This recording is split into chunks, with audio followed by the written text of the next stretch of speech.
C'est à 11h que le 20e roi des Bamoun, Mforifoum Bombonjoya Mohamed Nabil, successeur d'Ibrahim Bombonjoya, a fait son entrée à la place de la mosquée du Palais Royal.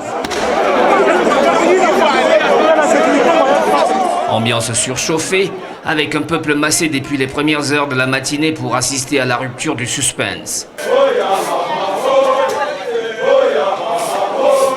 À 7h, l'armée royale annonçait à travers des coups de canon l'importance de la cérémonie du jour.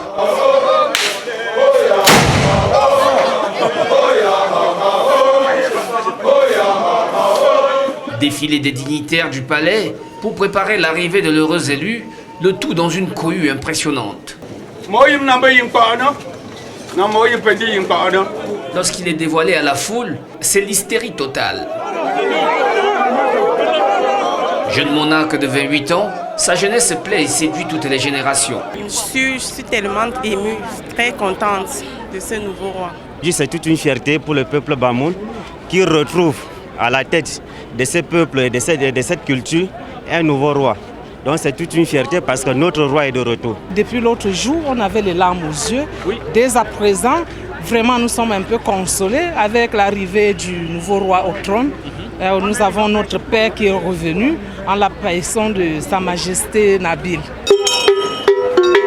Également adoubé par ses pères, qui sont aussi ses oncles dans la dynastie Chari. Il n'a pas comblé un vide seulement chez les Bamoun. Il a comblé un vide des trois frères que nous sommes. Donc nous devions absolument être là pour voir qui va remplacer notre frère. Nous sommes Banso, voilà le chef Banso qui est là, et moi-même qui représente le Fomban et notre père Nditam. Tout ceci, nous partons du royaume Bankim. Nous accompagnons notre fils Nabil qui donc a été intronisé aujourd'hui. Nous l'encourageons à conduire le peuple Foumani. Moi aussi je suis jeune et c'est un peu la tendance aujourd'hui.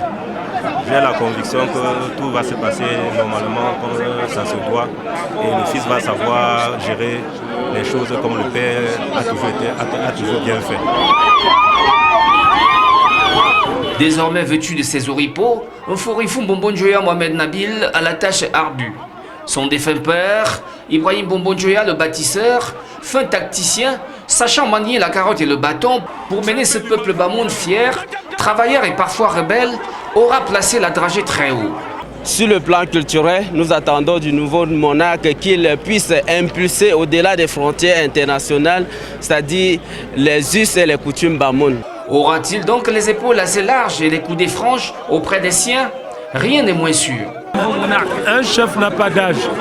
Dès qu'il est chef, il est chef. Il n'a ni 5 ans ni 100 ans. Il est chef. Vous allez voir, vous allez être étonné. Et en plus, c'est son père qui l'a choisi. Et il ne l'a pas choisi au hasard. On ne choisit pas un chef au hasard. Je suis très content parce qu'il aura à faire ses armes et notre rôle est d'être à côté de lui, de l'encadrer le plus que nous pourrons le faire. Mais il a déjà un grand encadrement parce que vous êtes dans un royaume qui est très organisé, où chacun sait ce qu'il a à faire, chacun sait le rôle qu'il joue. Une chose est sûre, le choix porté sur le nouveau monarque n'est pas fortuit.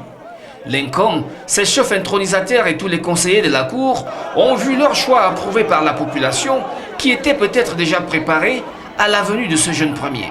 Le royaume Bamoun a finalement son monarque. Il s'appelle Nabil Bombonjoya.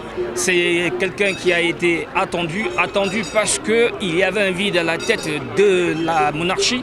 Et aujourd'hui, ce peuple Bamoun a attendu pendant 3 semaines, plus de 3 semaines s'il faut le dire, pour avoir son nouveau monarque. Les choses sont faites et bien évidemment, la vie reprendra son cours dans ce petit royaume perché à l'ouest du Cameroun qui a su marquer l'histoire du Cameroun, non seulement, mais aussi marquer l'histoire de l'Afrique. Une histoire qui remet au goût du jour les traditions africaines et surtout la fierté de cette Afrique-là qui a toujours su maintenir au centre de ses préoccupations, ses traditions pour se projeter dans ce monde nouveau. Eh bien, Nabil Bombonjoya est là aujourd'hui, il est pour le peuple Bamoun, mais il est aussi pour tous ceux-là qui ont de l'admiration et accompagnent ce royaume dans son organisation politique. En direct du palais royal de Fumban, Mathieu Wamba, Cyril Guidjoy, Roland Akon et Fabien Charret pour vous accompagner.